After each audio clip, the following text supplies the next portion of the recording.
ओम नमः शिवाय, ओम नमः शिवाय, हरे हरे भोले नमः शिवाय, ओम नमः शिवाय, हरे हरे भोले नमः शिवाय। सावन के पहले सोमवार की आप सभी को हार्दिक शुभकामनाएं।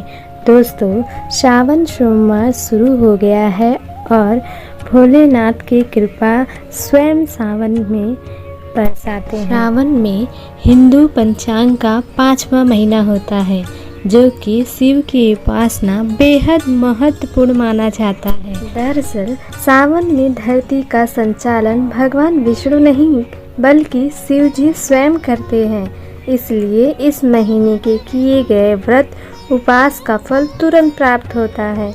अगर आप सावन सोमवार व्रत रखते हैं तो आपको भगवान शिव की आराधना करनी जरूर चाहिए। दोस्तों, चलिए हम लोग सावन सोमवार व्रत की कथा सुन लेते हैं। किसी नगरी में एक अमीर व्यापारी रहता था। उसके पास धन दौलत और मान सम्मान किसी भी चीज़ की कमी नहीं थी, लेकिन फिर भी वह हमेशा दुखी रहता है। उसके दुख का कारण था उसकी कोई संतान न होना। संतान प्राप्ति की इच्छा से व्यापारी प्रत्येक सोमवार का व्रत रखा करता था और शाम में शिव मंदिर जाकर शिव जी के समक्ष घी का दीपक जलाता था। उसकी सच्ची भक्ति देख माँ पार्वती प्रसन्न हो गई और भगवान शिव से उसकी मनोकामना पूर्ण करने की प्रार्थना की। भगवान शिव बोले, इस संसार में हर व्यक्ति को उसके कर्म के अनुसार ही फल की प्राप्ति होती है। अतः जिसके भाग्य में जो लिखा है उसे वही मिलेगा।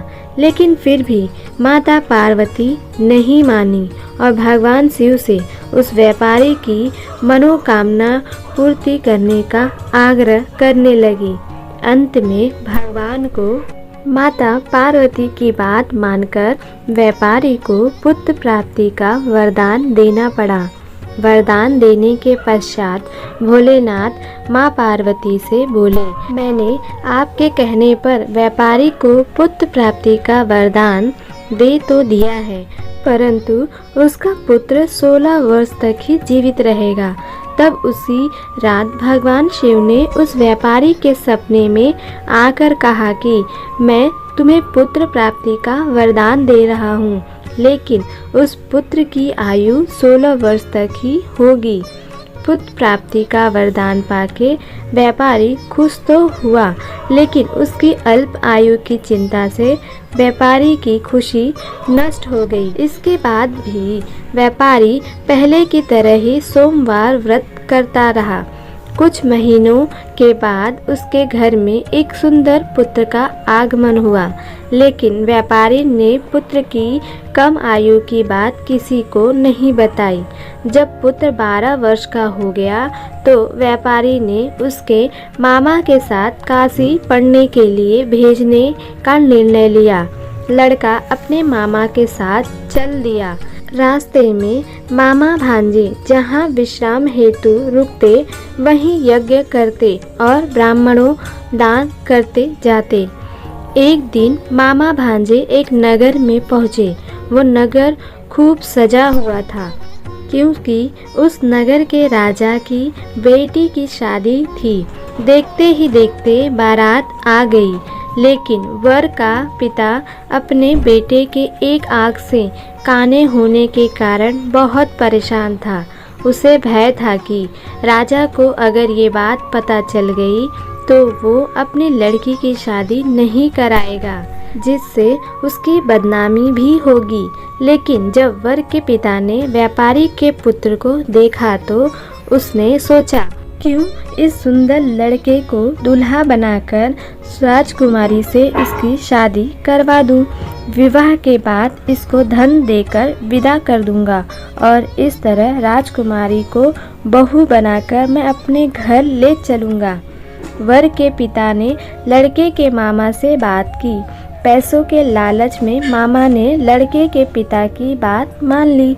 इसके बाद व्यापारी के लड़के को दूल्हे का वस्त्र पहनाकर राजकुमारी से विवाह करा दिया।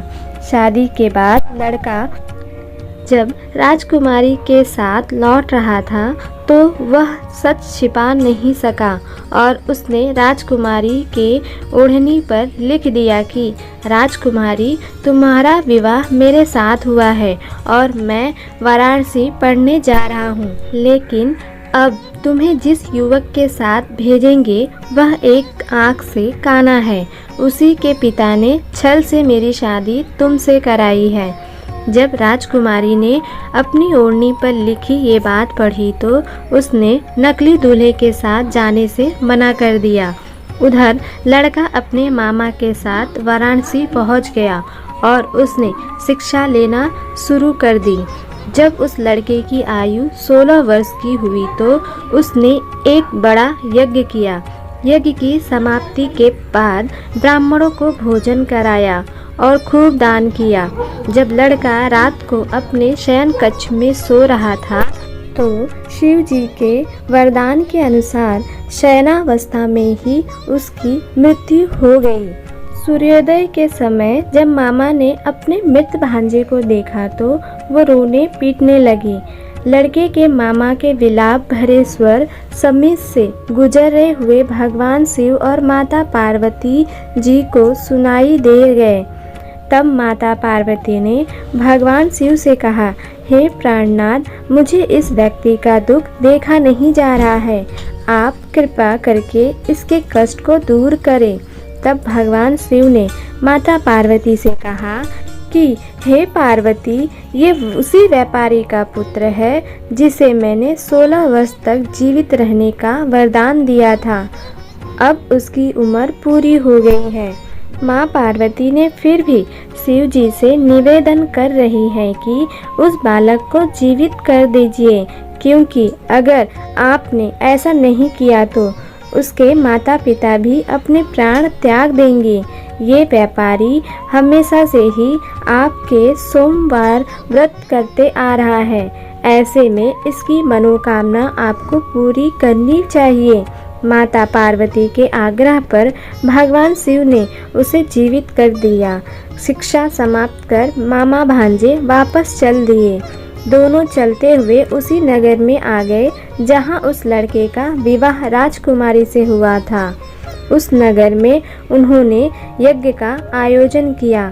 तब राजा ने उस लड़के को पहचान लिया और यज्ञ समाप्त होने पर राजा मामा और लड़के को महल में ले आए, जहां उसकी खूब सेवा की गई और कुछ दिनों बाद राजा ने बहुत सा धन वस्त्र आदि देकर राजकुमार को उसके साथ विदा कर दिया। इधर लड़के के माता पिता भूखे प्यासे रहकर अपने बेटे की प्रतीक्षा कर रहे थे। उन्होंने प्रतिज्ञा ली थी कि अगर उन्हें अपने बेटे की मृत्यु का समाचार मिला तो दोनों मर जाएंगे। परंतु जैसे ही उन्होंने सुना कि उनका बेटा वापस आ रहा है तो उनकी खुशी का ठिकाना नहीं रहा। अपने बेटे के विवाह का समाचार सुनकर वे दोनों और भी ज़्यादा खुश हो गए।